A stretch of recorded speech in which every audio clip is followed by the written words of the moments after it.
Welcome to the last video in this short series on creating a die set. We recommend you watch the videos in order, so go to the first if you haven't seen that one yet. We wish to thank you for your interest shown in Cimatron and hope you will search out other videos in this series. This video continues where the last left off. We will finish adding the pins to the die set and make them responsive. Now we can place in some components. Hide the die and stripper assemblies and make the punch side active. We'll start by placing screws and dowels and build from there. Click Assembly, Add from Catalog, and browse the extensive list of supplier catalogs that we have available that are provided with the system. You might need to install these from the Cimatron control panel. You can also access custom catalogs and custom assembly catalogs that you create. There is a folder named Standard Parts where we keep the frequently used screws and dowels. We recommend you install this. Select a metric screw and pick by diameter and length. In this image, they are the red dimensions. Pick an 8 mm screw and pick 50 mm as the length. But we will change this length later in the exercise to use a relationship.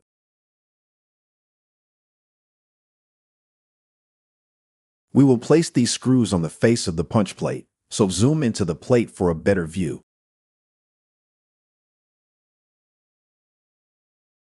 Components are placed using the sketcher. This means we can change the setting to accurately represent the size of the component. Change the selection here from free to dimension and set the diameter to 8. We'll do a 6-screw pattern. The horizontal and vertical guides show the cursor position relative to the previous screw locations, so we know they are aligned.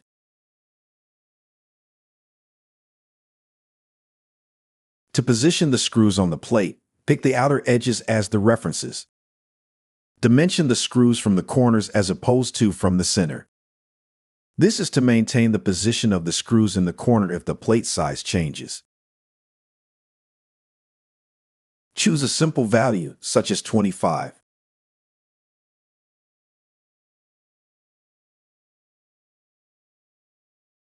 Dimension the center hole from the edge.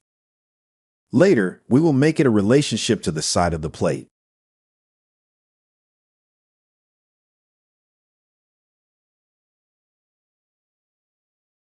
Repeat the process to keep the holes relative to the other edges.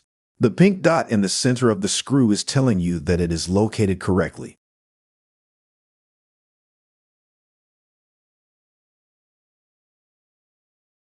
Remember to click OK.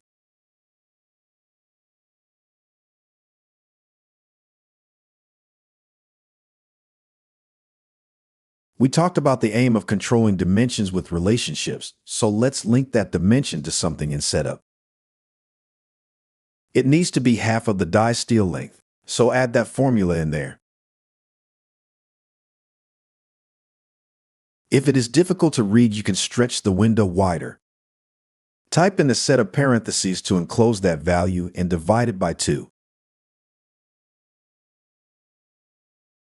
With this formula, the screw will always be in the center of the plate.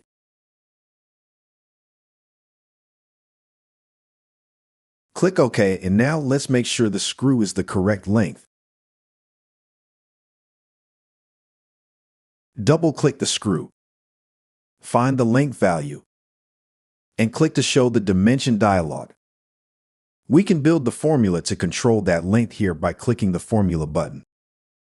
The screw must go through the punch plate and the backup plate, so we click both of those values, and we can add a nominal value to ensure it is seated. Because it's a catalog component, it will always pick the nearest catalog size. If the plate thicknesses change, the screw length will update to the nearest suitable size.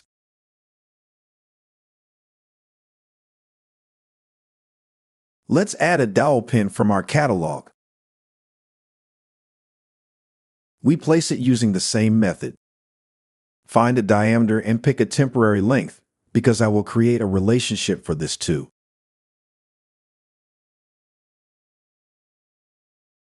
In this case, we will position this near the corner and dimension it from the corner.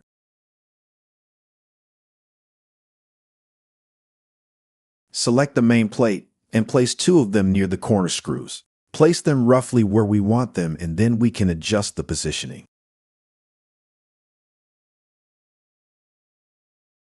Select the size as references, and this time we will dimension the dowel location from the corner. Set these so they are 25 millimeters from the size and 45 millimeters in from the top and bottom edges. Cimatron dynamically updates as you enter the values to make it easier to visualize.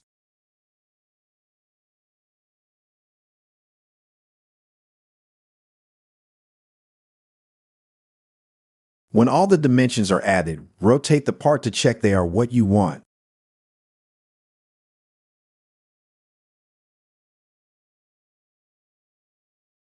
With the pin in position, let's set the length and position it by altering the Z up, Z down. Using the optional step in the feature guide, Cimatron can move a component by a delta distance relative to any given point. By changing these values, we can make the pin central to the plate thickness. Later, we will link that length to plate thickness. We need to place a guide pin in bushing, but we currently don't have enough width on the margins.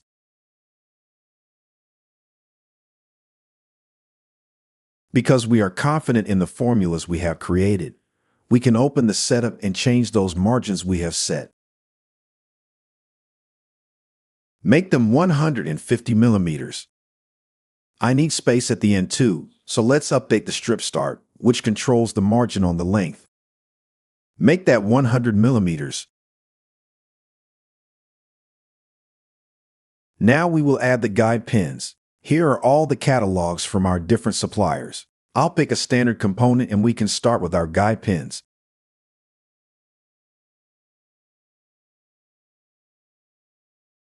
Notice that this example comes with the demountable screws in the component. Pick the diameter and pick the mating side of the punch shoe. Roughly position 4 pins on the face.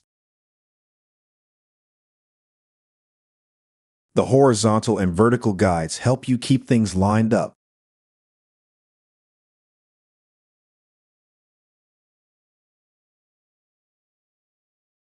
Pick the outer edges of the plate as the references for the dimensions. This way, if the shoes change size, those guide pins will stay in the corners.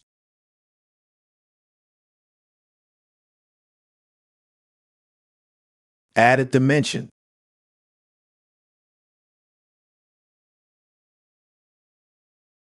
"80 does not look right, so let's try 60. This is the benefit of having the on-screen elements dynamically update. Remember those guidelines that came up when we were placing the guide pins? Cimatron recognized you wanted these pins to line up, and so it has applied the same left dimension to this component because we used the guide to set the object down. This will speed the process up. All we need to do now is define the distance from the right-hand edge.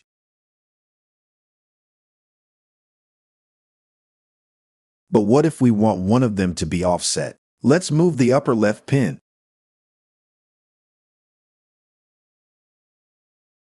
We can position these as different components, or we can position them with different control. Click the optional step button to move the item using delta distance over.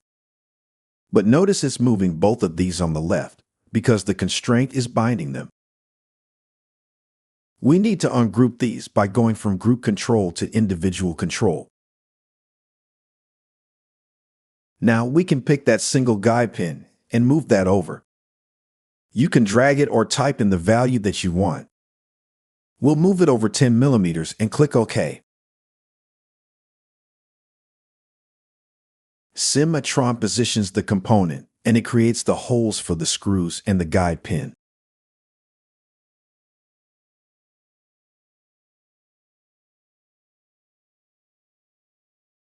Right-click and edit the feature so we can rotate these pins to move the screw and clamp away from the direction of the coil. We'll use the optional step in the feature guide to rotate these 45 degrees. We will edit each one in individual control, but you can also do this under the group control.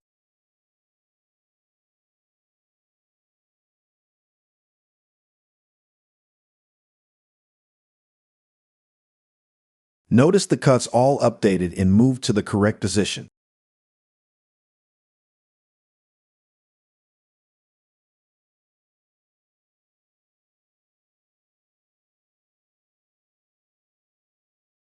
Next, we will build a relationship to set the appropriate length for our guideposts. Make the die and stripper assemblies visible again and zoom in here. You see the guidepost is long enough, but it should always be the first thing to enter into the die side by at least a diameter and a half. Open the setup and create a folder named Guide Pins.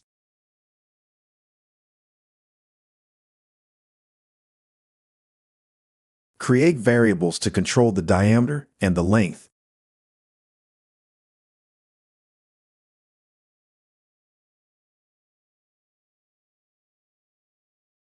Edit the diameter to set up a lookup that is going to be based on a list in the catalog. Change the type from value to from list. Click Edit and mark the From Catalog checkbox. Then click the List Selection button. Find your catalog item and click Select. Pick which factor will populate your list.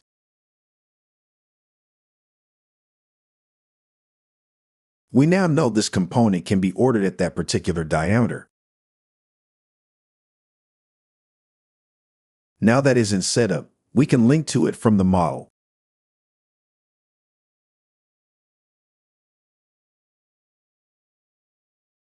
Activate the pin. Find the dimension.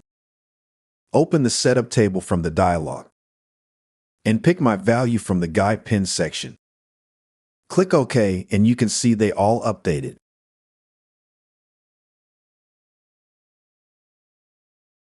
Open Setup again so we can build a formula for the length.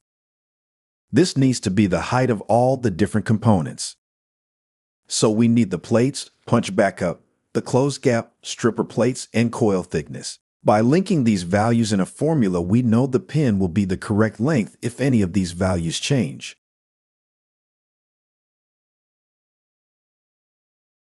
Add all the punch plate values, including the punch backup plate, the closed gap,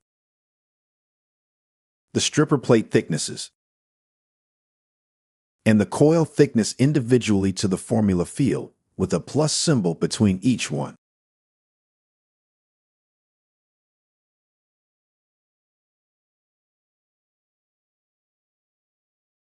We need a margin.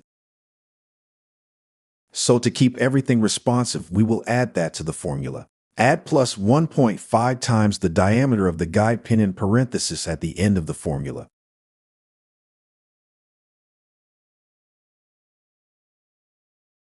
This gives us a minimum length we need. But that might not be the length of a standard pin.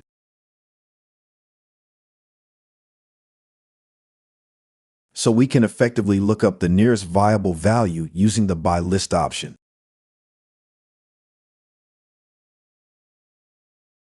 Select the Guide Post catalog.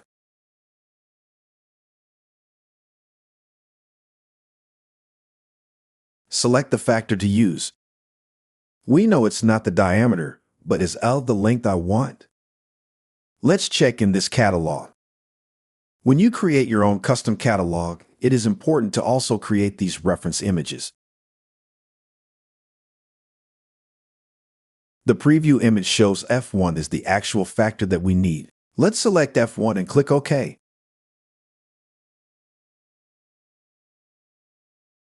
Cimatron will select the nearest value. But that won't work if that nearest value is shorter than I need, so select the upper nearest.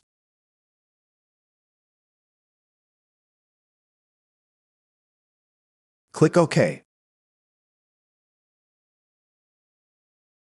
Finally, assign the length to the value in Setup.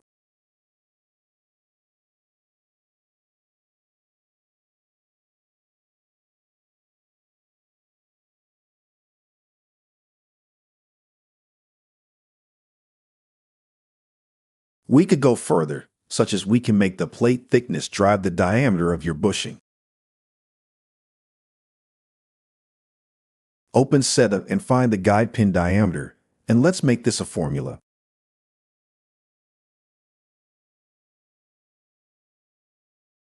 We'll start from the punch shoe thickness.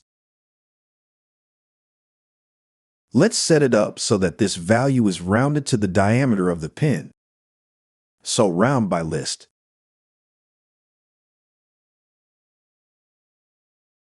Find the guide pin catalog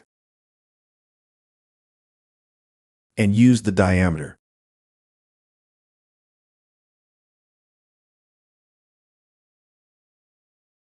We will round to nearest.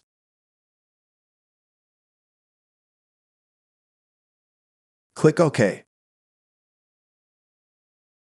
Now if the plate thickness changes, the pin diameter will change to the nearest value within that catalog. Now we'll place the catalog bushing.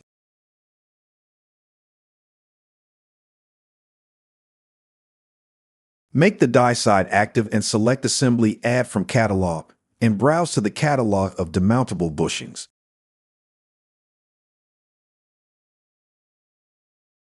You can see all the parameters for this bushing. You see the screws and clamps already there as well. Pick the diameter and the length you want. These can be linked in with formulas later. These go on the mating face of our die shoe, and we can use the geometry from the holes that were created when we placed the pins. That way, everything stays in line. The bushing is positioned exactly where it needs to go on top of the shoe.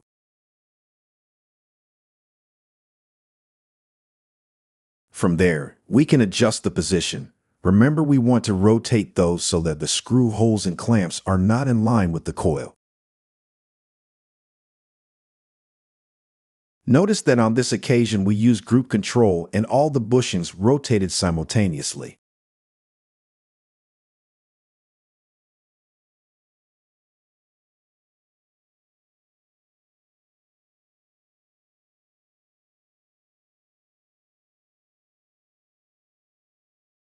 Thank you for reviewing this presentation. We hope you have found this series of videos informative and hope you will search for other videos about Cimatron.